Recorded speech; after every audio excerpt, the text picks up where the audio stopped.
Hello friends, જય શ્રી કૃષ્ણ, રાધે રાધે. તો આજે આપણે બનાવીશું ડોમિનોઝને પણ ભૂલાવી દે તેવી હેલ્ધી ગાર્લિક બ્રેડ. તો ચાલો બનાવીશું. તો એની માટે આપણને જોઈશે એક કેપ્સિકમ ઝીણું સમારેલું, આ એક મકાઈ છે જેને બાફીને મેં તેના દાણા કાઢી અને બાફી લીધી છે, બટર 100 ગ્રામ જેટલું બટર છે, આ લસણ છે જેને મેં ઝીણું ઝીણું સમારી લીધું છે, 1 વાટકી દહીં, મીઠું જરૂર મુજબ, આ સાકર છે જેણે મેં દળી લીધી છે. ફ્રેન્ડ્સ, હું મારી ઘરમાં ખાંડનો ઉપયોગ નથી કરતી એટલે એની માટે મેં સાકર યુઝ કરી છે. આ બેકિંગ પાવડર છે, baking soda, chilli flakes, oregano, serve કરવા માટે ટમેટો કેચઅપ, 1 મોટી વાટકી મેંદાનો લોટ, એટલા જ પ્રમાણમાં 1 મોટી વાટકી ઘઉંનો લોટ. તો ચાલો આપણે સૌપ્રથમ તેની માટે લોટ બાંધીશું.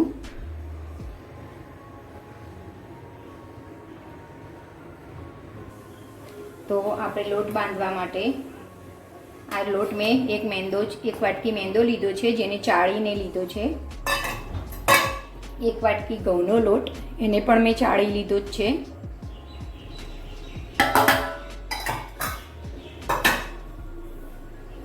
એમાં આપણે મીઠું નાખીશું,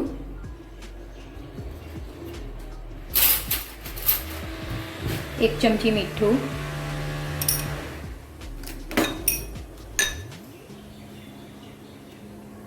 1 ચમચી સાકર,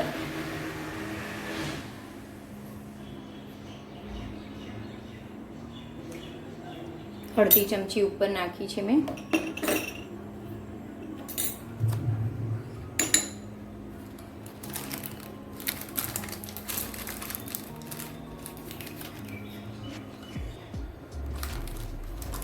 એક ચમચી બેકિંગ સોડા, આ સોડા છે બેકિંગ સોડા,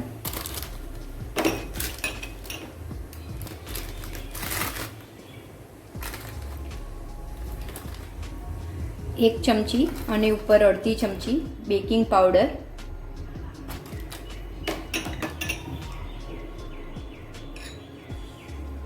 અડધી ચમચી મોણ,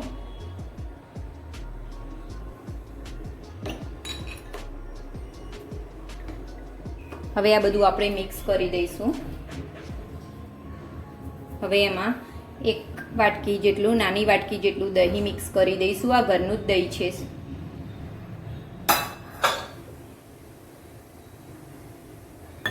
હવે આ બધું સારી રીતે મિક્સ કરી દઈશું. હવે જરૂર મુજબ પાણી લઈ અને તેનો રોટલી જેવો ઢીલો લોટ બાંધી લઈશું.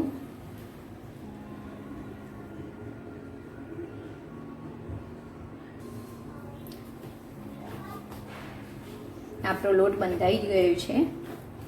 હવે એને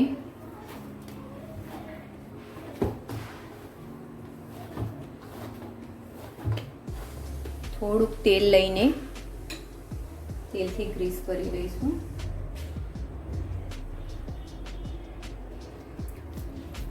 એક ચમચી જેટલું તેલ લઈ અને તેને કેળવી લઈશું.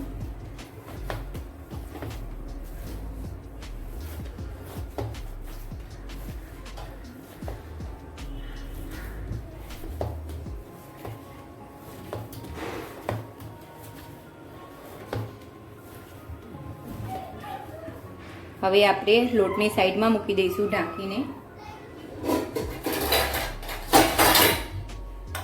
અને કમસે કમ 5 થી 10 મિનિટ સુધી રેસ્ટ આપીશું. હવે આપણે તો ફ્રેન્ડ્સ, ગાર્લિક બ્રેડ બનાવવા માટે મેં એક પેન લઈ લીધું છે અને તેની અંદર મીઠું અને એક સ્ટેન્ડ લઈ લીધું છે. ફ્રેન્ડ્સ, બેકિંગ માટે હંમેશા જૂના જ વાસણનો ઉપયોગ કરવાનો, જેથી આપણું વાસણ કાળું ના પડી જાય. હવે આપણે ગેસ ચાલુ કરીશું અને આ પેનને પ્રી હીટ થવા માટે મૂકી દઈશું. 5 થી 7 મિનિટ સુધી આને આપણે ગરમ કરવાનું છે. તો હવે આપણે આપણો લોટ રેડી છે. ફ્રેન્ડ્સ, આપણો લોટ રેડી છે. એમાંથી આપણે એક લુઓ લઈ લઈશું ગાર્લિક બ્રેડ બનાવવા માટે.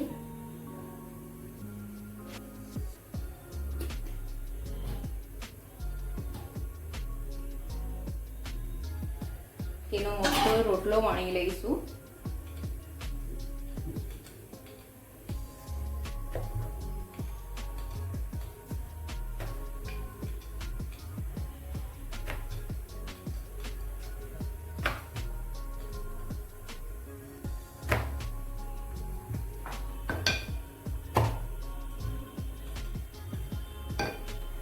આટલો જાડો રોટલો વણવાનો છે.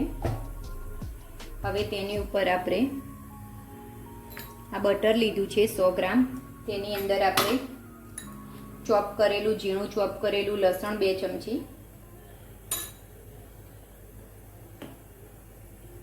એડ કરી અને મિક્સ કરી દઈશું. હવે આ બટરવાળું બેટર આની અંદર લગાવીશું. રોટલા ઉપર લગાવી દઈશું બધી જ બાજુ ફરતે.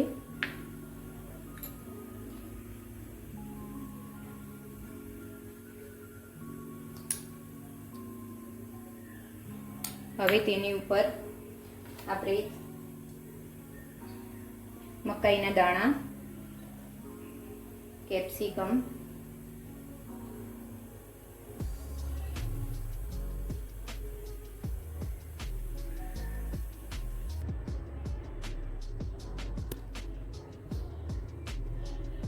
હવે તેની ઉપર આપણે ચીઝ ખમણી દઈશું.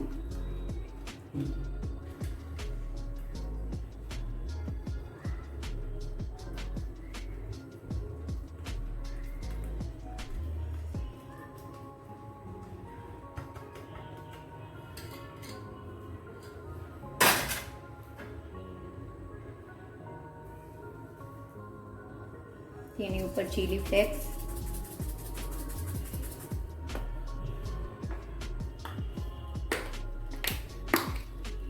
ઓરેગાનો સ્પ્રિંકલ કરી દઈશું.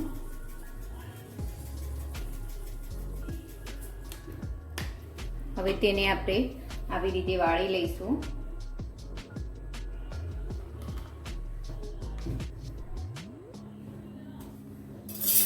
પહેલા તેને હાથેથી બંધ કરી દઈશું.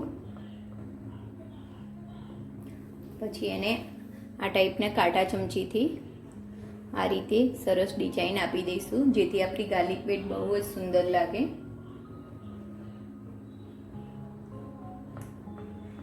ને બરોબર રીતે કવર કરવાની, જેથી બેક થતી વખતે તે ખુલી ના જાય. હવે પાછું આપણે આ બટરવાળું સ્પ્રેડ આપણે એની ઉપર લગાવીશું. બટર અને લસણવાળું સ્પ્રેડ. આપણે આ ગાર્લિક બ્રેડ ફ્રેશ લસણથી બનાવીએ છીએ. આ રીતે લગાડી દેવાનું છે. પછી એની ઉપર પાછું ચીલી ફ્લેક્સ સ્પ્રિંકલ કરી દઈશું. ઓરેગાનો સ્પ્રિંકલ કરી દઈશું. હવે તેને આપણે કટ લગાવી દઈશું.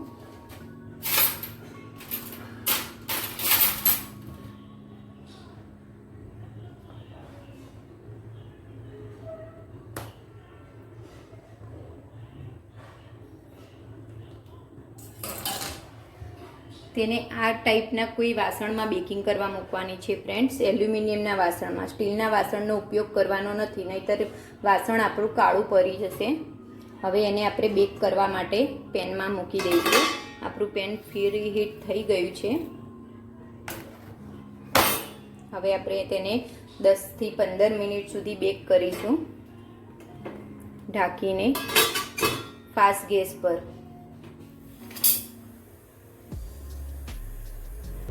તો ફ્રેન્ડ્સ 15 મિનિટ થઈ ગઈ છે. હવે આપણે પેન ખોલીને ચેક કરીશું કે ગાર્લિક બ્રેડ બની કે નહીં. વાવ ફ્રેન્ડ્સ, આપણી ગાર્લિક બ્રેડ રેડી છે. હવે એને આપણે કાઢી લઈશું અને ઠંડી થાય ત્યારે સર્વ કરી લઈશું. તો ફ્રેન્ડ્સ, આપણી ગાર્લિક બ્રેડ બનીને રેડી છે. મેં તેને ટોમેટો કેચઅપ અને ચીઝ ડીપ સાથે સર્વ કરી છે. તો ફ્રેન્ડ્સ, તમને મારો વિડીયો ગમ્યો હોય તો મારી ચેનલને સબસ્ક્રાઈબ કરો અને મારા વિડીયોને લાઈક કરજો. Thank you. Bye bye.